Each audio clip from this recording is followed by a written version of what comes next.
श्रीमद् भगवद गीता भाग 9वां। ओम त्र्यंबकं यजामहे सुगंधिं पुष्टिवर्धनम् उर्वारुकमिव बन्धनान् मृत्योर्मुक्षीयमामृतात्। सदाशिवसमारम्भान् शङ्कराचार्यमध्यमाम् अस्मदाचार्यपर्यन्तां वन्दे गुरुपरम्पराम्। वसुदेवसुतं देवं कंसचानूरमर्दनं देवकी परमानंदं कृष्णं वंदे जगद्गुरुं। जय महाकाल। पांडव सेना के 18 महारथियों के नाम बताकर अब दुर्योधन अपनी सेना के प्रधान योद्धाओं को जान लेने के लिए अनुरोध करते हैं।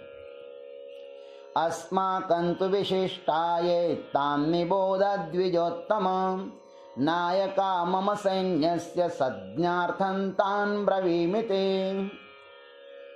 दुर्योधन कहते हैं, हे द्विजोत्तम, हे ब्राह्मणों में श्रेष्ठ, तू अस्माकं ये विशिष्टाः, परंतु हमारे पक्ष में भी जो मुख्य है, च ए मम सैन्यस्य नायकाः, और जो मेरी सेना के सेनापति है, तान निबोध, उन पर भी आप ध्यान दीजिए।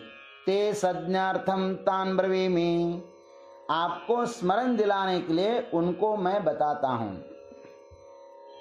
हे द्विजोत्तम, हे ब्राह्मणों में श्रेष्ठ, इस युद्ध के शुभारंभ में ही शस्त्रास्त्र विद्या में प्रवीण सर्वश्रेष्ठ आचार्य द्रोण को ब्राह्मण श्रेष्ठ कहना, यह उनकी इस क्षात्र विद्या का अपमान ही है।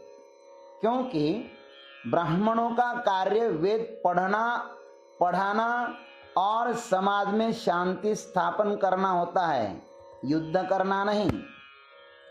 अतः आचार्य को इस समय यह संबोधन उनके लिए गौरवशाली नहीं हो सकता। इस संबोधन से दुर्योधन के हृदय के दो भाव प्रतीत होते हैं। या तो वह पांडव सेना से भयग्रस्त होने से बोलने में लड़खड़ा कर बोल रहा हो, अथवा आचार्य को तुच्छ भाषा में बोलता हो। जो भी हो, लेकिन वह कहता है, तू अस्माकं ये विशिष्टाः च ए मम सैन्यस्य नायकाः तान निबोध।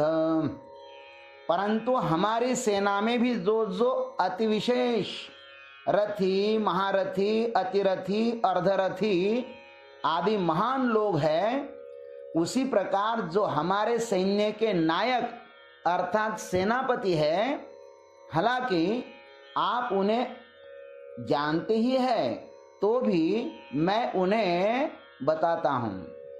पांडवों की सेना के लिए पश्य कहा और अपनी सेना के लिए दुर्योधन ने निबोध माने जानो कहते हैं। उनको जानो, दूसरों को देखकर अपना निरीक्षण करना चाहिए। इसका अर्थ यह है कि अच्छे गुणों को अपना लो और दुर्गुणों का त्याग कर दो। दूसरों का निरीक्षण करना चाहिए अपने को सबल बनाने के लिए।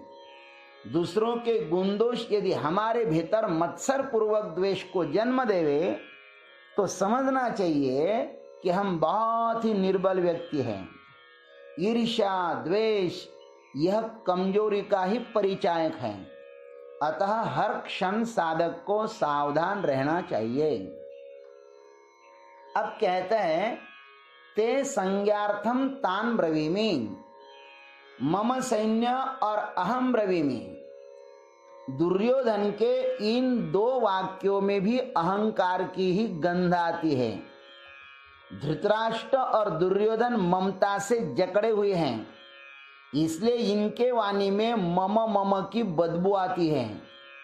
ममत्व ही व्यक्ति को विराट से अलग कर देता है। आचार्य के समक्ष मम सैन्यस्य नायकः, यह वाक्य अधिक शोभा नहीं दे पा रहा है। दुर्योधन कहता है, आपको स्मरण दिलाने के लिए उनके नाम मैं आपको बताता हूं। उनकी सेना की तुलना में हम भी कुछ कम नहीं हैं। लेकिन मितभाषी आचार्य द्रोण के लिए यह भाषण निरर्थक ही प्रतीत हो रहा है, क्योंकि इससे कोई सार नहीं निकल रहा है। दुर्योधन ने जो उन्हें उपलब्ध है उसके विषय में कोई विशेष बात नहीं कही है। यहाँ पर दोनों सेनाओं की तुलना का कोई मतलब ही नहीं है, क्योंकि पांडवों की सेना 7 अक्षौहिणी है और कौरवों की सेना 11 अक्षौहिणी है। दोनों सेनाओं की संख्या में बहुत ही बड़ा अंतर है, किंतु यहाँ पर दुर्योधन के भीतर जो भय बैठा है ना, वही उसको पीड़ा दे रहा है, क्योंकि भयग्रस्त व्यक्ति ही निरर्थक चिल्लाता है और निर्भय व्यक्ति मौन रह जाता है। परीक्षा के समय वही विद्यार्थी भयग्रस्त रहता है जिसका अपने ज्ञान पर भरोसा नहीं है, किंतु ज्ञान से परिपूर्ण विद्यार्थी के लिए तो परीक्षा का समय एक महोत्सव होता है। अधर्म मनुष्य को निर्बल बना देता है। अंतस्थ निर्बलता को, खालीपन को छिपाने के लिए ही तो वह अहंकार का आश्रय ले रहा है। अहंकार अंतस्थ रिक्तता का परिणाम है अथवा सूचक है। रिक्त कुंभ ही शब्द करता है, पूर्ण कुंभ तो परम मौन हो जाता है। भीतर जितनी अधिक अशांति होती है उतना ही अधिक शब्दों का संतुलन खो जाता है, जैसे दुर्योधन के शब्दों का संतुलन यहाँ पर खो रहा है। ओम तत्सत। शेष अग्रिम भाग में आप सभी प्रिय भाई और बहनों को मेरा विनम्र निवेदन है कि आप इस YouTube चैनल को लाइक और सब्सक्राइब जरूर करें और बेल आइकॉन जरूर दबाएं, जिससे कि अपने सभी गुरु भाई इस ब्रह्म विद्या का लाभ उठाएंगे। मैं आपको इस YouTube चैनल के माध्यम से प्रस्थानत्रय अर्थात गीता, उपनिषद और ब्रह्म सूत्र को भगवान की कृपा से एवं मेरे गुरुदेव और गुरुजी के शुभाशीर्वाद से क्रम से पढ़ाऊंगा। आप घर बैठे बैठे इस ब्रह्म विद्या का आनंद लीजिएगा। हरिओम, जय महाकाल।